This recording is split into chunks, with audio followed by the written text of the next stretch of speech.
Bonjour à tous. Aujourd'hui, nous sommes le jeudi 1er janvier 2026. Andrei Martianov, notre cher ami et frère, est avec nous. Bon retour parmi nous, Andrei, et bonne année. Bonne année à tous. Andrei, laissez-moi commencer par ce qui s'est passé dans la région de Kherson. L'attaque de drones contre des civils dont parlait Maria Zakharova. Elle a dit que les Européens devraient savoir ce qu'ils font subir aux civils. Leurs milliards tuent des civils. Ce n'est pas seulement une question d'Europe, cela concerne l'OTAN, tous les pays membres de l'OTAN. Très bien. Alors que s'est-il réellement passé, Andrei? Nous avons également eu une autre attaque contre la résidence de Poutine. De quoi s'agissait-il? Était-ce vraiment contre Poutine, contre sa résidence ou ailleurs? Parce que les gens se posent des questions.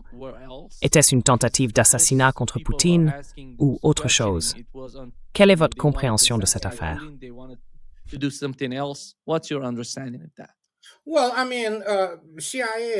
Eh bien, je veux dire, la CIA et le MI6 sont des criminels de guerre. En gros, c'est ce qu'ils sont. Des organisations terroristes. Évidemment, ils coordonnent et dirigent ces gens du SBU et du GUR à Kiev. Donc ce sont des terroristes, tout simplement. À Kherson, ils ont tué des enfants et des femmes, environ 24 personnes, et une cinquantaine ont été blessés. La majorité de ceux qui sont morts ont été brûlés dans l'hôtel et le café où ils fêtaient le Nouvel An. C'est ce qu'ils font, c'est leur mode opératoire. Ils ne sont pas doués pour la guerre. Ils adorent se mettre en avant dans les films, mais en réalité, ce ne sont que de petits terroristes. Vous savez, ils font semblant de faire quelque chose d'extraordinaire, alors qu'en réalité, ce sont des lâches.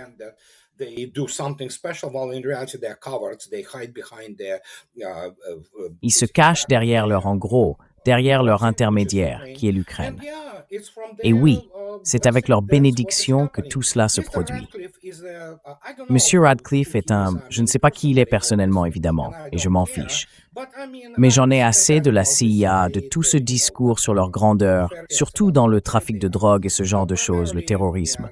C'est ce qu'ils font. Et donc, c'est essentiellement leur schéma, leur modus operandi. Car évidemment, nous savons que Trump ne contrôle pas son administration.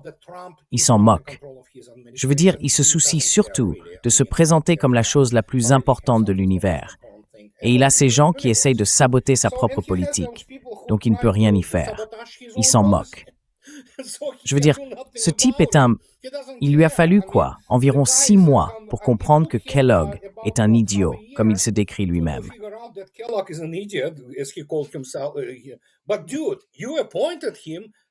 Mais mec, c'est toi qui l'as nommé. Qu'est-ce que ça dit de toi si tu continues à nommer des idiots et des gens qui sabotent tes propres politiques? Et ça va continuer. Ils vont poursuivre le terrorisme. Ils sont doués, comme je l'ai déjà dit, pour attaquer des civils, violer, faire exploser des navires commerciaux. C'est ce qu'ils font parce qu'ils ne sont pas bons à la guerre. Ils sont désespérés. Et hier, Larry et Garland ont dit qu'il n'y avait aucun plan. Ils ne peuvent pas planifier. Ils ne font que réagir. Ce ne sont que des réactions impulsives. Et la plupart de ces gens-là détestent tellement les Russes qu'ils iraient jusqu'au bout. Si la Russie n'était pas ce qu'elle est, ils mettraient volontiers les Russes dans des camps de concentration. Voilà qui ils sont.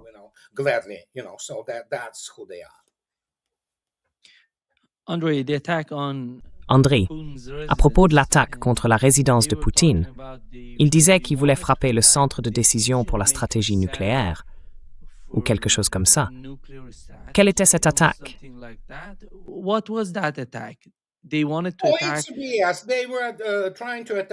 Ils voulaient attaquer. Et aujourd'hui, l'amiral Kostukov a remis à un attaché militaire américain une manette provenant de l'un de ses drones qui s'est révélée contenir des pièces américaines, britanniques et allemandes. Elle a été déchiffrée et la manette a été remise à l'attaché militaire américain à Moscou par, comme je l'ai déjà dit, le grand patron du GRU. Ainsi, les Russes partent d'un principe très simple, qu'ils sortent et se montrent pour les criminels qu'ils sont. Surtout les médias occidentaux, avec tous les tabloïds et le Wall Street Journal de Murdoch, aussi nauséabond qu'un égout, et ce genre de choses. Et puis, bien sûr, après que toute cette tempête d'absurdité se soit dissipée, voilà le résultat.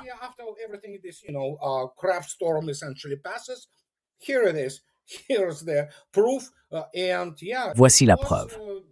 Et oui, c'était essentiellement dirigé contre Vladimir Poutine. Je ne sais pas, on ne sait pas vraiment s'il était là ou non. Mais évidemment, c'est l'œuvre, comme tout le monde le dit désormais ouvertement, du MI6 et de la CIA. Qu'ils s'en occupent. Et après ça, que puis-je dire? Ils ne comprennent pas. Encore une fois, ils n'ont pas de véritables soldats. Ils ont beaucoup de paramilitaires, vous savez. Nous allons aller tuer Al-Qaïda et des choses comme ça. Ils ne comprennent pas la guerre. Ils ne comprennent pas ce que cela signifie. Et ils ne comprennent pas que même une tentative contre la vie du chef d'une superpuissance nucléaire constitue un casus belli. Si, Dieu nous en garde, il arrivait quelque chose à Vladimir Poutine, Londres cesserait d'exister en 20 minutes.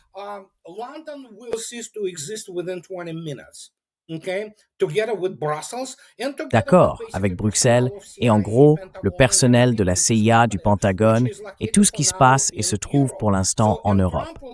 Donc Trump aura environ 25 minutes pour joindre Moscou et essayer d'expliquer que non, Washington n'est pas censé être rasé.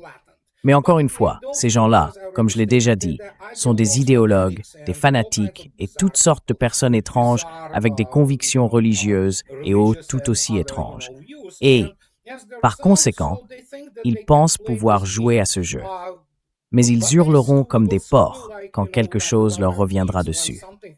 Et encore une fois, comme je l'ai déjà affirmé, Trump est absolument inutile en tant que président des États-Unis, car il s'est entouré de cette bande de criminels.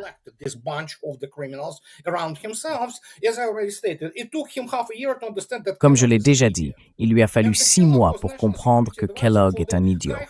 Et Kellogg était le conseiller à la sécurité nationale de l'homme qui l'a trahi, Trump. Il l'a vendu à la gauche comme à la droite. Son vice-président, Mike Pence. Voilà ce que nous savons de Trump. Cet homme n'a absolument aucune compétence d'homme d'État. Et par conséquent, d'un côté, nous avons évidemment le Pentagone, représenté par M. F7 et d'autres, qui essaient d'apaiser la situation et de calmer les choses. Et de l'autre, il y a la CIA, qui, comme je l'ai déjà dit, n'est pas douée pour l'espionnage. J'ai vu leur travail, c'est écrit par des amateurs, en somme. Voilà, c'est aussi simple que ça.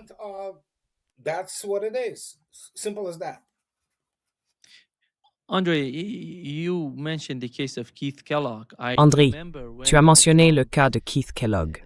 Je me souviens que lorsque Donald Trump a décidé de travailler avec lui, tout le monde se demandait quel est l'intérêt. Chaque fois que ce type passe sur Fox News pour parler de la guerre en Ukraine, on dirait Joe Biden, Anthony Blinken ou Jake Sullivan en train de dire la même chose. Alors comment cet homme peut-il être, tu vois, le principal négociateur des États-Unis pour aider à mettre fin au conflit en Ukraine?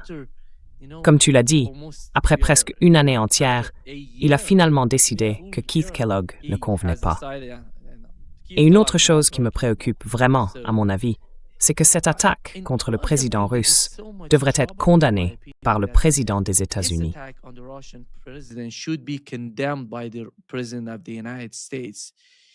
Il devrait se manifester, car avec ce genre d'attaque, c'est comme si l'on attaquait Donald Trump aux États-Unis pour détourner la faute. Les gens savent que lorsqu'on s'en prend directement à la Russie, tout repose sur les services de renseignement, sur ceux qui agissent dans l'ombre. Et tout le monde sait qui sont ces personnes et d'où elles viennent. Mais quand on ne voit aucune réaction de la part du président des États-Unis, et je crois vraiment qu'il veut mettre fin au conflit en Ukraine, il y a beaucoup de gens dans son administration qui ne sont pas favorables à cette idée.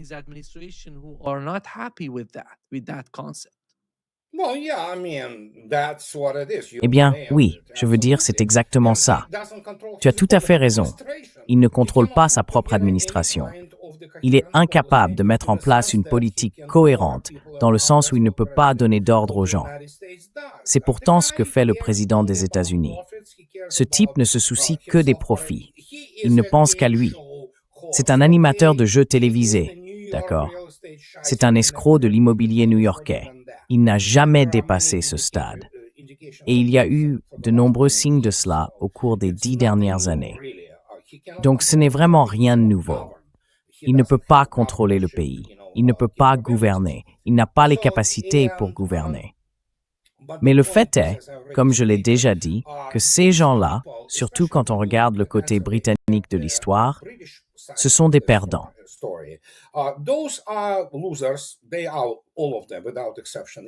Tous, sans exception.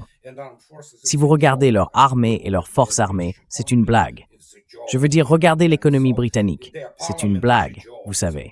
Et ainsi de suite. Leur parlement est une blague. C'est un groupe de soi-disant politiciens. Ils sont uniquement animés par la haine et la frustration de ne même pas figurer dans le top 10. Leur économie se situe quelque part au milieu du deuxième groupe de 10 pays dans le monde. Et comme je l'ai déjà dit, ils ont très peu d'industries réellement importantes, comme Rolls-Royce par exemple. Pas la partie automobile, c'est de la camelote hors de prix qu'ils vendent à toutes sortes de riches du Moyen-Orient.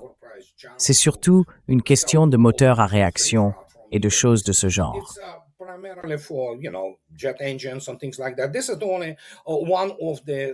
C'est seulement l'une des compétences qu'ils conservent encore, mais je veux dire, leur production industrielle est pathétique.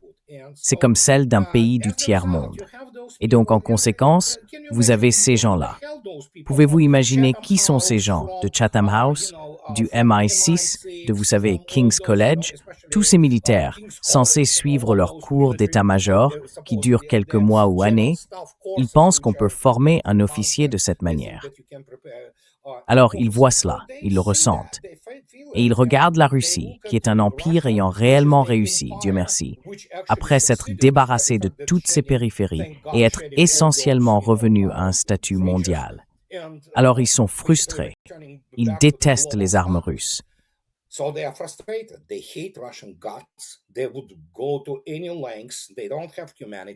Ils iraient jusqu'au bout. Ils n'ont pas d'humanité. Ce sont des lâches, avant tout, tu sais. Comme je l'ai déjà dit, ils savent qu'ils ne peuvent pas mener une vraie guerre. Ils ne comprennent pas ce que c'est. En conséquence, tout cela se fait en une sorte de réaction qui n'est pas vraiment planifiée. J'utilise cette analogie. C'est comme un patient agité et fou dans un service psychiatrique qui essaye de mordre et de griffer les infirmiers qui tentent de le maîtriser. C'est exactement ce qui se passe. Ce sont des chihuahuas et ils doivent vivre avec ça. Mais oui, ils continueront à terroriser les gens. Ils continueront à faire ce genre de choses avec Radcliffe et la CIA. Et oui, c'est là toute leur capacité.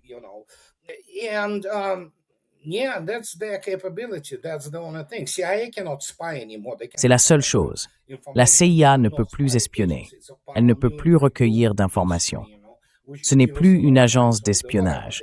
C'est essentiellement un groupe paramilitaire qui s'occupe de toutes sortes d'activités. Trafic de drogue, terrorisme, et ainsi de suite. Et voilà le résultat. Cela fait partie intégrante du déclin complet de l'Occident, qui, je veux dire, est en train de sombrer. Et cela va continuer. Mais comme je l'ai déjà dit, les Russes en profiteront jusqu'à la dernière goutte. Il faut le comprendre. Et c'est déjà en cours, surtout avec l'événement de ce matin, offrir à l'attaché militaire américain à Moscou un cadeau, un présent et une bonne année. Et après cela, nous savons que, fondamentalement, le centre, y compris jusqu'à 15 équipes de la région de Tchernihiv, d'où ce genre de choses provient habituellement en matière de drones, a été anéanti. Cela va continuer. La Russie continue de faire ce qu'elle fait. Les Russes ne réagissent pas de manière impulsive. C'est toujours mesuré, et cela produit toujours un effet. Et si vous regardez ce qui se passe à Odessa et ailleurs, je veux dire, ils font la fête, d'accord? Ils brûlent. Et finalement, c'est là que tout cela mène. L'Ukraine sera privée de toute capacité industrielle et sera réduite à un état essentiellement agricole et primitif, juste de quoi subvenir à ses besoins et nourrir sa population. Et oui, il n'y aura pas de véritable négociation sérieuse entre la Russie et les États-Unis. Trump n'est pas un partenaire digne de confiance. Trump is not a partner you can trust. Andrei, Andriy, comment obtiennent-ils les informations en provenance d'Ukraine? Je parle de l'administration Trump. Les reçoivent-ils par le biais des services de renseignement britanniques, directement des Ukrainiens, ou disposent-ils d'agents dans la région qui recueillent les informations et les envoient aux États-Unis?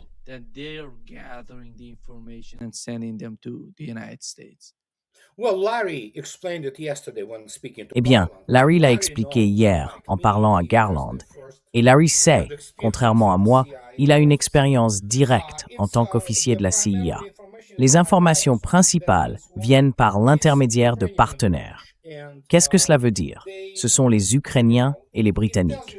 Et eux, vous savez, cela vous dit tout ce qu'il faut savoir sur ces gens-là.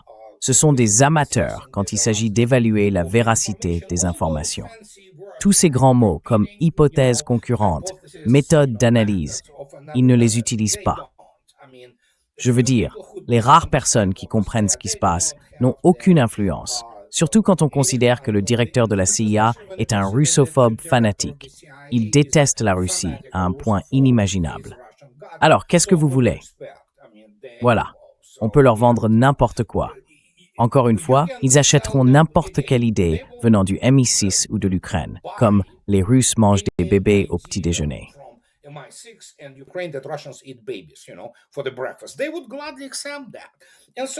Ils accepteraient cela bien volontiers.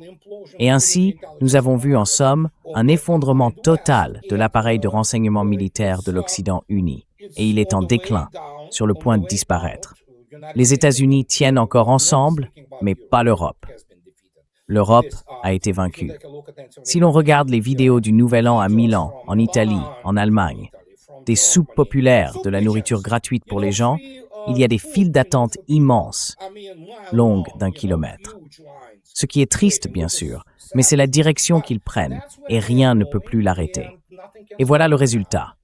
Ils réagissent violemment de toutes les manières possibles, griffent, essayent de se convaincre que quelque chose changera. Cela changera, mais encore faut-il qu'ils comprennent. Donc le siège de la CIA à Langley, sans parler du MI6 à Londres, on ne peut ni le photographier, ni le filmer.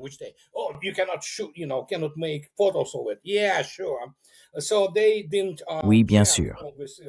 Donc ils n'ont évidemment pas vérifié les capacités optoélectroniques de la Russie, contrairement à notre ami commun qui croit encore que la Russie s'en moque.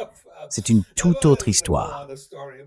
Mais oui, en réalité, c'est le meilleur, encore mieux que la résolution des satellites Keyhole aujourd'hui. Les Russes peuvent en fait voir des personnes précises entrer et sortir s'ils en ont besoin, tu vois.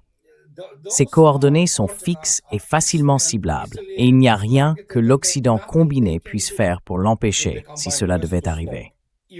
Et encore une fois, il y a une chose par exemple qu'aucun des pays occidentaux, y compris les États-Unis, ne possède. La Russie peut éliminer ces organisations sans endommager le reste de la ville, tout en épargnant des vies civiles.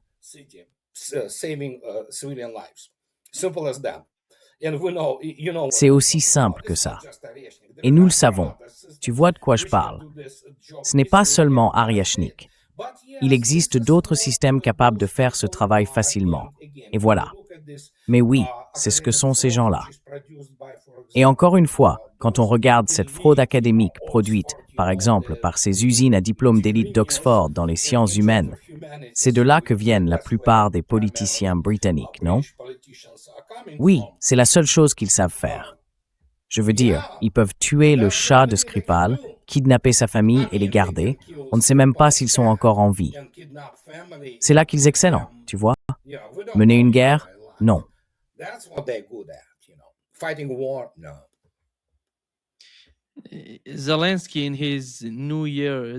Dans son message du Nouvel An, Zelensky a déclaré qu'ils étaient plus proches de la paix, peut-être au début de l'année 2026. Mais après tout, ils ne vont pas se retirer de la région, ni du dollar. Comment cela sera-t-il possible? Andrei, la position de la Russie a-t-elle changé depuis la dernière fois que nous avons parlé?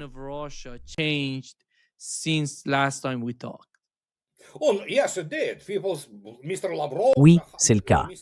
Des personnes comme M. Lavrov, Mme Zakharova et bien d'autres l'ont déjà déclaré. La situation s'est durcie, elle va se reproduire. Écoutez, il faut regarder la ligne de contact des combats là-bas. Les rares personnes, même au Pentagone, qui possèdent encore un certain niveau d'expertise, qui comprennent et peuvent réellement évaluer la situation correctement, voient bien ce qui se passe. La dernière fois que j'ai vérifié, c'était hier, l'armée russe se trouvait à environ 11 km de la périphérie de Zaporizhia. 11 km, soit environ 6,7 miles, vous savez. Et c'est principalement un terrain de steppe, sans aucune forêt ni rien de ce genre. Et cela continue partout. Donc bien sûr, ils peuvent faire semblant de ce qu'ils veulent.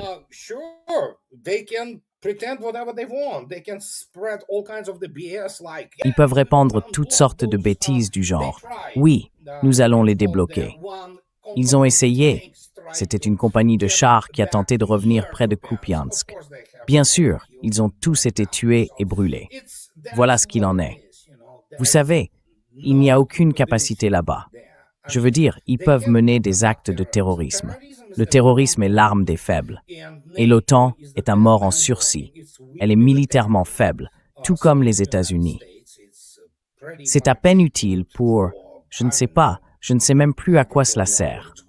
Elle ne peut pas mener de véritables opérations interarmes à grande échelle, surtout contre une puissance de même niveau. Et beaucoup de gens ne comprennent pas, et je le dis depuis 10 ans, c'est les États-Unis qui sont la puissance quasi égale, pas la Russie.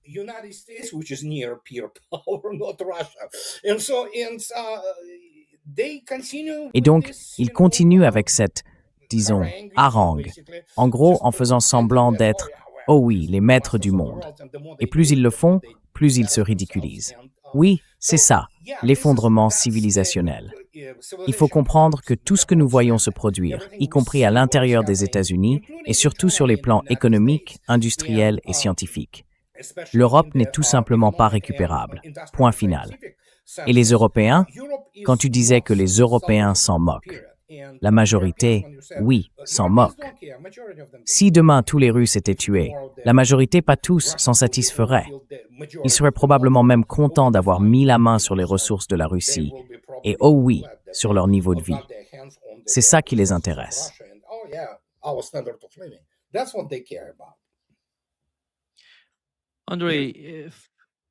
Andrei, si la guerre continue en Ukraine, si elle se prolonge, vois-tu un moment où elle pourrait se déplacer vers Odessa et Nikolaïev? Ou penses-tu que les Russes pourraient avoir une stratégie différente concernant Odessa en particulier? Je ne sais pas trop. C'est le problème que tout le monde essaie de soulever. Et écoute, je ne suis évidemment pas au courant de ce que pense l'état-major général. Personne ne l'est, à part essentiellement 2 entités. Évidemment, le chef de l'état-major général, Valery Gerasimov, qui s'occupe spécifiquement du volet militaire, et bien sûr, M. Rutskoy et sa direction opérationnelle principale, ainsi que des personnes comme Kostiakov, le sauraient. Donc, évidemment, c'est hautement classifié, quels que soient les scénarios qu'ils ont élaborés là-bas. J'en suis absolument certain.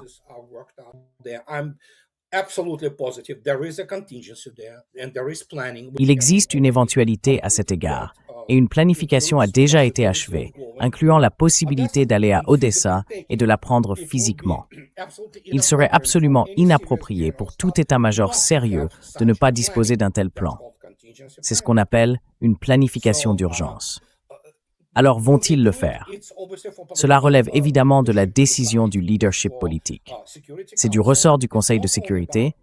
Il ne s'agit pas seulement, vous savez, de Vladimir Poutine en tant que figure politique toute puissante. Il est sans aucun doute l'homme politique le plus puissant du monde aujourd'hui. Mais malgré tout, cela passe par le Conseil de sécurité, où tout le monde, de M. Medvedev à M. Lavrov, de M. Gerasimov à M. Belousov, siège et décide de la marche à suivre. Peuvent-ils le faire? Oui, ils le peuvent. Le feront-ils? Je ne sais pas. Et Andrei, tu sais, l'un de nos amis, ton ami et le mien, le colonel Jacques Beau, est sous sanction en Europe à cause de ce qu'il a dit sur le conflit en Ukraine, principalement sur l'Ukraine et sur sa position concernant la guerre, sur le champ de bataille là-bas. Quand l'Europe va aussi loin, tu sais, jusqu'à sanctionner l'un des citoyens les plus respectables de Suisse, qui, soit dit en passant, ne fait pas partie de l'UE. Mais comme il vit à Bruxelles, en Belgique, c'est pour cela qu'ils peuvent lui imposer beaucoup de sanctions, beaucoup de pression. Mais que se passe-t-il à l'intérieur de l'Europe?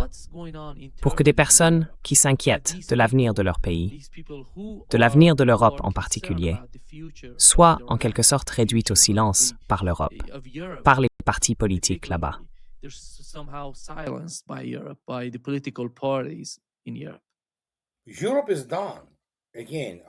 L'Europe est finie, encore une fois. Je veux dire combien de fois? C'est probablement pour ça que certains autres Européens ne m'invitent plus à leurs émissions. Parce que je dis, vous êtes finis, c'est terminé. Donc, les Européens sont concernés. Ils ont laissé cela leur arriver parce qu'ils étaient satisfaits de leur niveau de vie, qu'ils vont perdre. Ils sont en train de le perdre. Il faut au moins reconnaître un certain mérite aux Britanniques, qui ont compris que malgré le fait que leur élite politique soit composée d'imbéciles, ils savaient qu'ils devaient rester aux côtés des États-Unis. Au moins, les États-Unis avaient une sorte de... Enfin, même s'ils ont tout gâché récemment. Mais encore une fois, ils pensent pouvoir attendre la fin de Trump. Mais le fait est que l'Europe est finie. C'est terminé.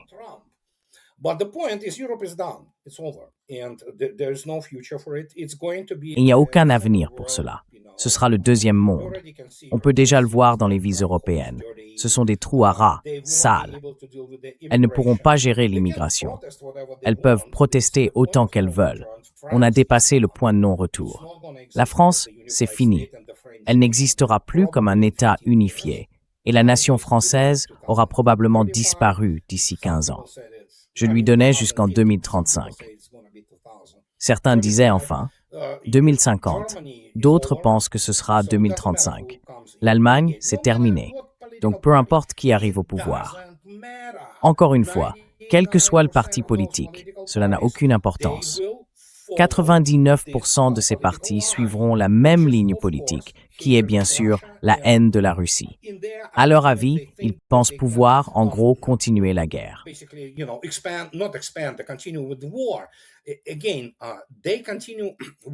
Encore une fois, ils poursuivent leur vol et leur pillage.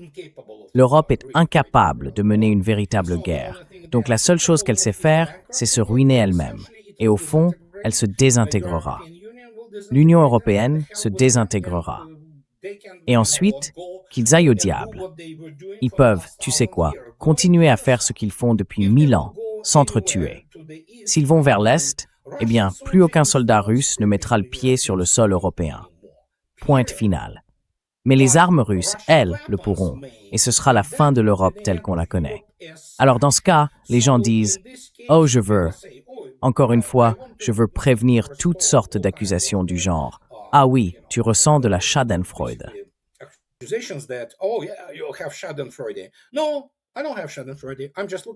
Non, je n'éprouve pas de Schadenfreude. Je regarde simplement la situation de manière réaliste et j'en parle sans interruption depuis 10 ans. L'Europe, c'est fini. C'est juste que maintenant, les choses arrivent à leur point culminant, en gros, et nous savons qu'elle est en faillite. Rien ne peut la sauver, tu sais. Alors, les États-Unis, eh bien, encore une fois, comme je l'ai déjà dit, regarde le Congrès américain ou les élites politiques américaines. C'est risible. Et voilà, c'est la fin. C'est ainsi que la fin se produit. La seule chose qui se passe en ce moment, un peu partout, c'est que la Russie essaie de garder la situation sous contrôle, d'éviter que cela ne dégénère en Troisième Guerre mondiale qui se terminerait très vite. Et que puis-je dire? Les Européens voulaient cet avenir. Ils l'ont eu.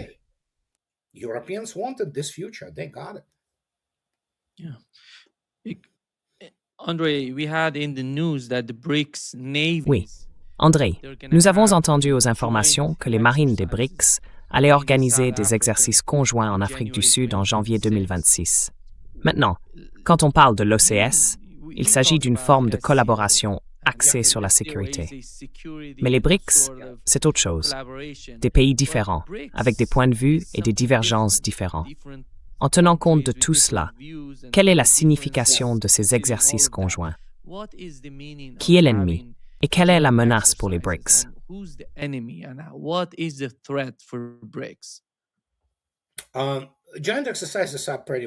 Les exercices conjoints sont en grande partie une routine. Ne vous y trompez pas. Mais il faut garder à l'esprit qu'au cœur de ces exercices conjoints se trouveront les marines russes et chinoises. Et puis, bien sûr, la marine indienne, qui reste une force puissante, participera également. Il s'agit donc essentiellement de la manière dont la Russie et la Chine s'y prennent sur le plan militaire. Il est évident qu'il s'agit de mettre au point une certaine forme d'interaction et de coopération. Cela ne fait aucun doute. Mais avant tout, les Russes et les Chinois font cela en permanence, ce que beaucoup de gens ne comprennent pas. C'est comme si, chaque semaine, on constatait « Ah oui, les bombardiers russes et chinois effectuent une patrouille conjointe. Les marines russes et chinoises mènent des patrouilles et des balayages conjoints, et ainsi de suite. »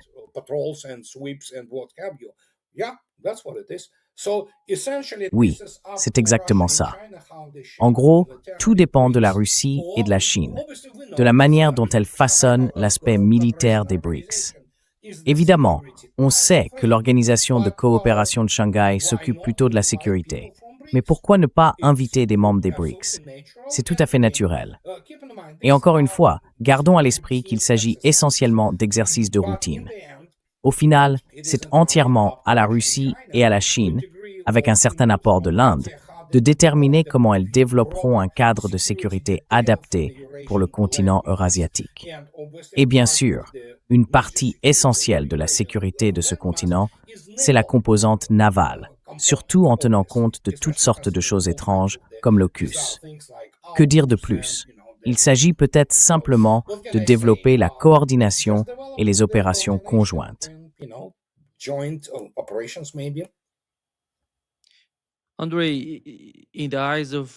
André, aux yeux des Russes et du gouvernement russe, considèrent-ils toujours la Géorgie comme une menace?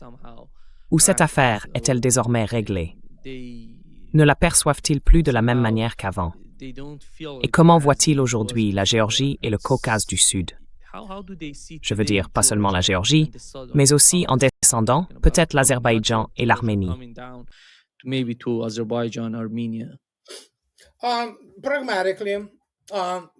D'un point de vue pragmatique, M. Aliyev a complètement ruiné la relation, qui avait pourtant été très amicale, tout seul, évidemment sous l'influence de toutes sortes de forces venues, clin d'œil, vous savez d'où. Mais l'argent de sa famille est manifestement à Londres, et ils sont tous liés à Londres. C'est la seule ligne d'influence que les Britanniques possèdent, par exemple. Mais, pour une raison quelconque, ils ont surestimé ce qu'il était possible de faire. Finalement, lorsque Ilham Aliyev et l'Azerbaïdjan se sont retrouvés encore coincés entre la Russie et l'Iran, ils ont reconnu que oui, il semble bien qu'ils doivent toujours réaliser le corridor nord-sud. Peu importe ce qu'ils en pensent, il faut comprendre cela.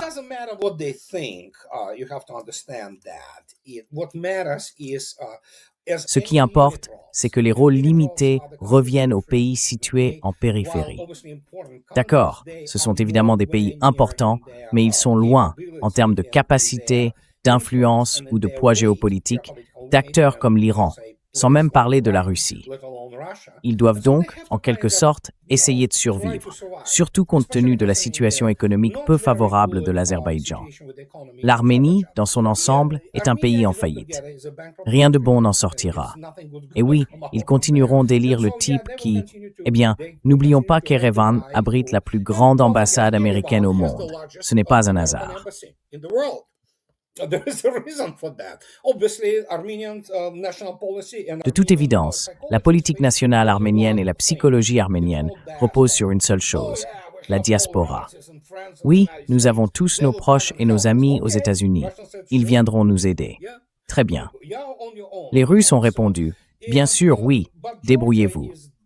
Mais la Géorgie est manifestement un cas à part. N'oublions pas que les Géorgiens soulèvent sans cesse la question de l'Ossétie du Sud et évidemment de l'Abkhazie. Mais le fait est qu'ils ont compris, par eux-mêmes et en leur fort intérieur, surtout en observant l'Ukraine, et ce ne sont pas des gens stupides, qu'ils pouvaient être utilisés de la même manière. Ils ont essayé de s'en servir en 2008 et cela s'est très mal terminé pour eux en 5 jours.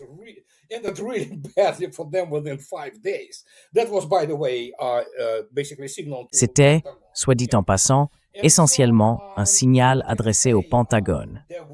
Alors, que puis-je dire? Il y aura des tentatives de déstabiliser le Caucase.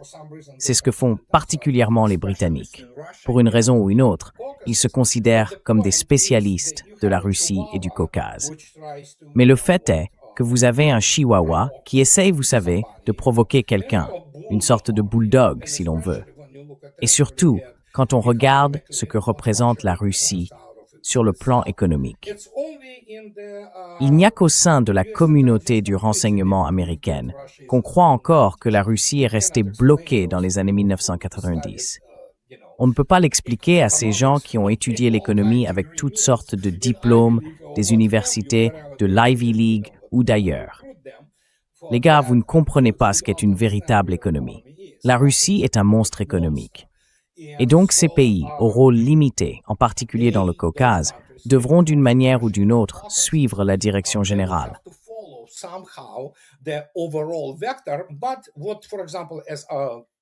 Mais ce qui s'est passé, par exemple, c'est qu'Aliyev a perdu, si l'on regarde bien, toute forme d'influence à l'intérieur de la Russie, surtout avec la disparition de la diaspora azerbaïdjanaise. Diaspora étant ici un euphémisme pour désigner les groupes du crime organisé. Et c'est pour cela qu'il a réagi de manière aussi impulsive.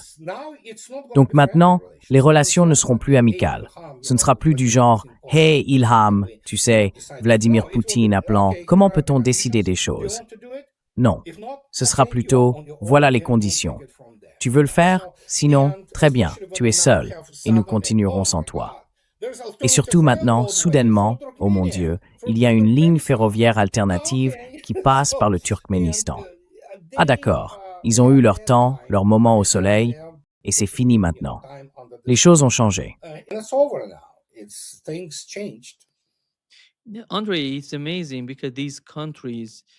André, c'est incroyable, parce que ces pays ne comprennent pas dans quoi ils s'engagent lorsqu'ils se mêlent de conflits plus vastes. C'est un conflit entre l'Est et l'Ouest, il faut l'accepter. Et ils ont vu ce qui est arrivé à l'Ukraine. L'Ukraine n'était pas un petit pays. 700 000 soldats, ce n'est pas le plus important. La plus grande armée d'Europe, c'était celle de l'Ukraine. Alors imagine seulement ce qui peut arriver à ces petits pays avec lesquels l'Azerbaïdjan veut jouer.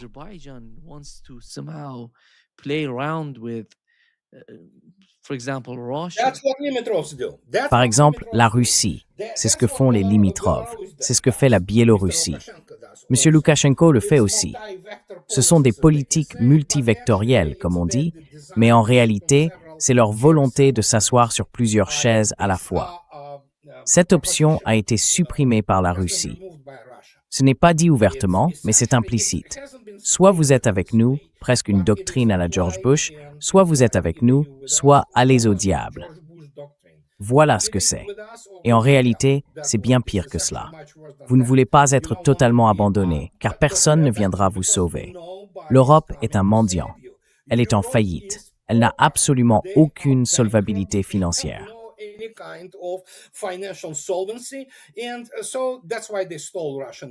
Et c'est pour cela qu'ils ont volé l'argent russe, en somme, parce que ce sont des voleurs. Le vol est la seule chose qu'ils savent faire. Et donc, beaucoup d'entre eux l'ont vu, vous savez, et beaucoup ont avalé ces absurdités inventées par ces imbéciles de Londres qui fabriquaient essentiellement des récits. Et bien sûr, leurs homologues américains ont fait la même chose, car comme je l'ai déjà dit, ils ne savent pas diriger un pays. Ils ne savent pas mener une guerre. Ils ne savent rien, en somme, sauf le terrorisme, le sabotage et le meurtre de civils. C'est ce qu'ils savent faire.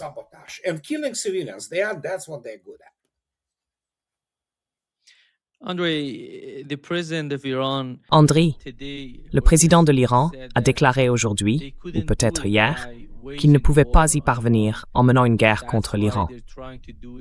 C'est pourquoi ils essaient de le faire à travers les manifestations ici en Iran. En fait, je suis moi-même en Iran, comme je te l'ai dit avant de venir en direct. Je n'ai vu aucune manifestation, mais il semble qu'il y en ait eu dans certaines régions, car j'ai vu des vidéos, des images. Mais ce n'est rien d'important, après tout. Et tu vois la couverture des médias occidentaux dominants, comme si, d'une certaine manière, le régime était en train de changer, que tout, enfin tu sais. Et nous avons vu que Netanyahou, lors de sa rencontre avec Donald Trump, a entendu Trump dire que si Netanyahou voulait attaquer l'Iran, il pouvait s'en prendre à l'Iran, et pas seulement à son programme nucléaire. Iranian, not just nuclear program, they're concerned about Iran's ballistic missile program. Ils sont préoccupés par le programme de missiles balistiques de l'Iran. Comment peuvent-ils imaginer qu'un pays renoncerait à son programme de missiles, alors que c'est précisément ce qui lui permettrait, d'une certaine manière, de donner une leçon au gouvernement israélien? En temps de guerre, le programme de missiles constitue la partie la plus stratégique de l'armée iranienne, son système de défense. Comment peuvent-ils concevoir une telle idée? Quelle logique ont-ils en tête, Andrei, pour aller aussi loin?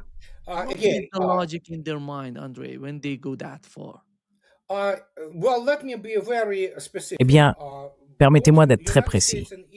Les États-Unis et Israël sont dans une sorte d'autosatisfaction mutuelle. C'est une manœuvre à deux. Chacun aide l'autre, encore et encore. Ces gens ne sont pas sérieux. Tsahal n'est pas une organisation militaire sérieuse, et elle a vraiment besoin que les États-Unis fassent le sale boulot. Je veux dire, Israël n'est rien de ce qu'on en dit. Même si l'on imagine qu'Israël envoie son armée jusqu'en Iran et s'y déploie, elle serait pratiquement anéantie.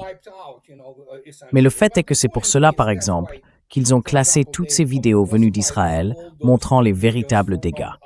Et c'est aussi pour cela qu'Israël a supplié les États-Unis, et même la Russie, d'intervenir et de trouver un moyen de régler cette affaire. Donc oui, il y a les fanatiques, il y a les criminels, tous.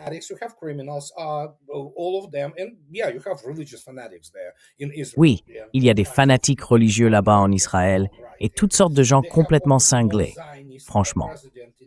Et ils ont évidemment eu le président le plus sioniste de l'histoire des États-Unis, sous la forme de M. Trump. Donc, ils essayent encore de poursuivre ces choses-là, tu vois. Ce qu'ils ne comprennent pas, comme je l'ai déjà dit, c'est qu'ils ne sont pas vraiment des militaires sérieux. Ils sont bons pour combattre des gens qui ont des roquettes Katyusha fabriquées avec, tu sais, des tuyaux d'eau et ce genre de choses. Mais dès qu'ils se retrouvent face à un véritable armement, ça se passe pas très bien. Oui, regarde le Hamas. Le Hamas est toujours là. Il s'en sort plutôt bien. C'est ça leur spécialité. Le sabotage, tuer des gens, ce genre de choses.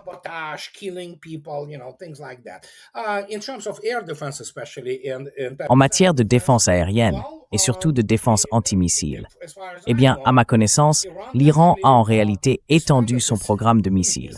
Et la prochaine fois, il y en aura beaucoup plus dans les airs. Vous voyez?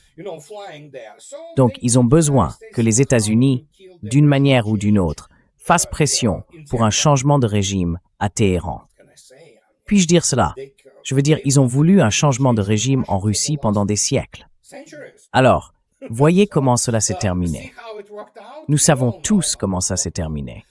Et donc, oui, nous y voilà. Nous ne sommes pas au bord du gouffre, ni sur le point d'y être. Nous sommes déjà à l'intérieur du nouvel ordre mondial, où les limites des États-Unis ont été démontrées de manière éclatante au reste du monde, surtout après la soi-disant brillante victoire sur les Houthis.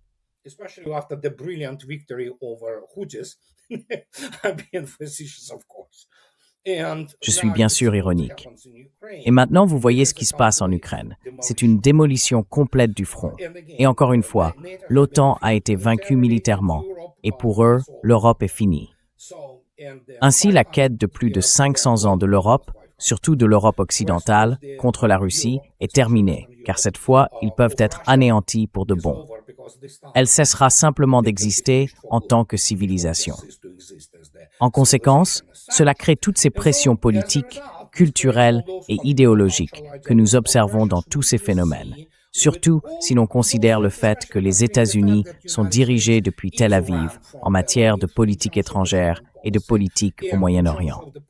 Et oui, il y a ces chrétiens sionistes évangéliques qui infestent toutes sortes de sphères de pouvoir aux États-Unis.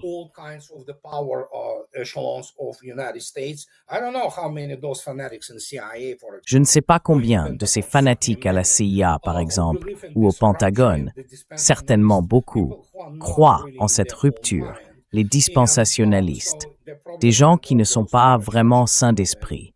Ils assistent probablement à tous ces méga-churches, tu sais, et louent le Seigneur, se jetant aux autels ou quelque chose du genre. Donc oui, quand on est fanatique et qu'on croit à cette idée, à quoi s'attendre? Il faut marcher prudemment avec ces gens-là, parce qu'ils sont fondamentalement cinglés. Et on a une politique définie par des cinglés. En conséquence, nous avons toutes ces négociations du déclin, l'empereur nu essayant de préserver son empire. Eh bien, en réalité, le préserver avec quoi? Et c'est bien là le problème.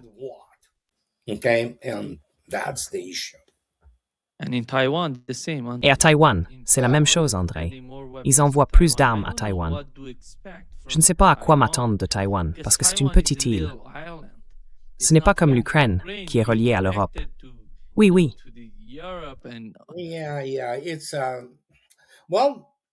Eh bien, ils pensent être des armes du bien. Ils ne le sont pas. Et il est possible de démontrer ce qu'ils sont réellement. Mais encore une fois, les États-Unis ne savent pas ce qu'est la guerre. Aucun officier de la CIA, du Pentagone ou de l'armée américaine n'a jamais combattu pour défendre sa patrie. Ils n'en ont aucune notion, aucune psychologie. Ils n'ont pas de code culturel pour cela.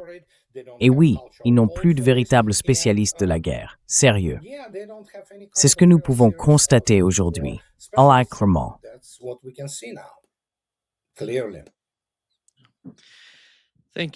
Merci beaucoup, André, d'être avec nous aujourd'hui. Un grand plaisir, comme toujours. Et bonne année à vous et à votre famille. À vous et à votre famille aussi. Bonne année. Merci. Bonne année. À bientôt. Au revoir. Salut. Bye.